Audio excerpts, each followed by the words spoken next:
Hello there, how are you? Welcome back to How I Did It.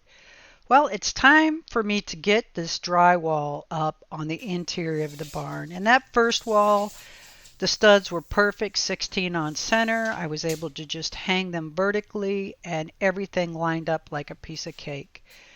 This second wall, oh my goodness, I don't know what I was thinking when I put these studs in, but every piece of drywall will have to be cut to length.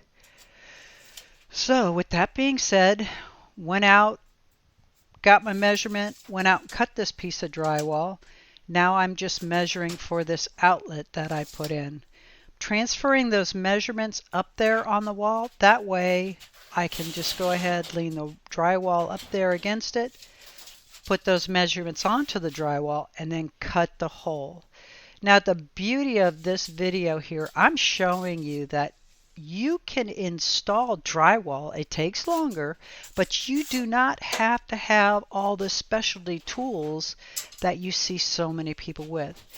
A simple razor knife, measuring tape, straight edge, and then some type of a screw gun to put your screws in, and you're able to hang your own drywall.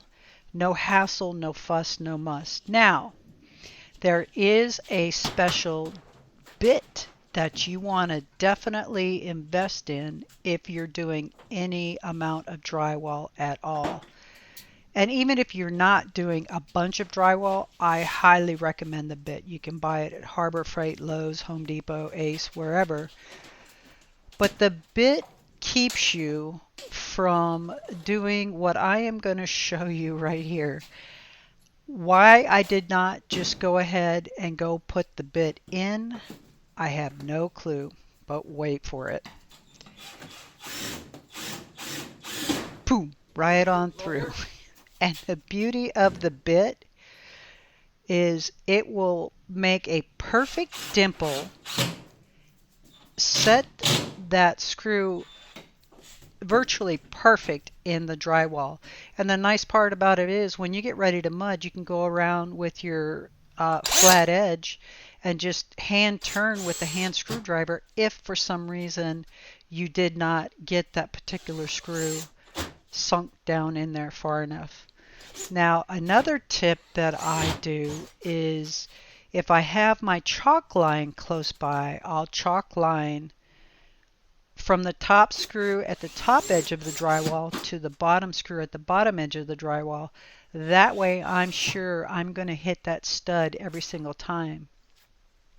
Now if I don't have my chalk line, then I just used my straight edge to draw a simple pencil line down it.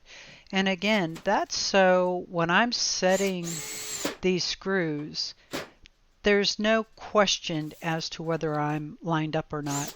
Now, I know professionals, they can just do it and just go like wildfire and they can hit it every single time. I have no clue how they do it. I'm totally impressed whenever I watch people doing drywall and they're able to get it lined up. I just opt to take an extra couple minutes, couple of seconds, whatever you want to call it. And again, either chalk line my studs from top to bottom or use the straight edge and just draw a pencil line straight down.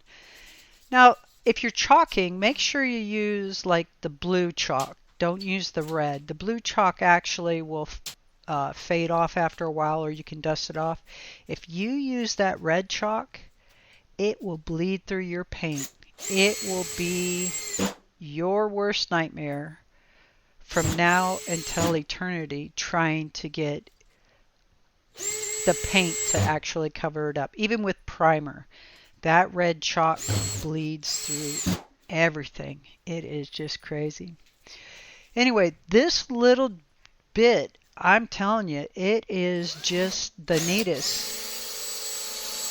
The other thing, it takes a little bit more finesse with the metal studs compared to wood studs. As you can hear, it's through the drywall, lickety split, but then it runs until it grabs the stud. The other thing is, and I didn't show it, the screws that I purchased were the fine thread drywall screws, and those are specifically for when you use metal framing for your wall studs. If you get the coarse screws, which are designed for the wood, they won't hold. They'll penetrate that metal stud, but it'll have play because, again, that metal thread needs the fine teeth on the metal screw to really catch and hold it in place. And then that's where you also get a nice sinking and that dipple. So when you go back and do your drywall mudding, it can create that nice flat flush surface. Here I just finished up, and now I can go ahead and tuck my outlet back in there, and then it will be time to move on to the next piece of drywall. Alrighty then, I want to thank you all for stopping by. Have an absolutely wonderful and blessed day, and I'll see you next time. Take care.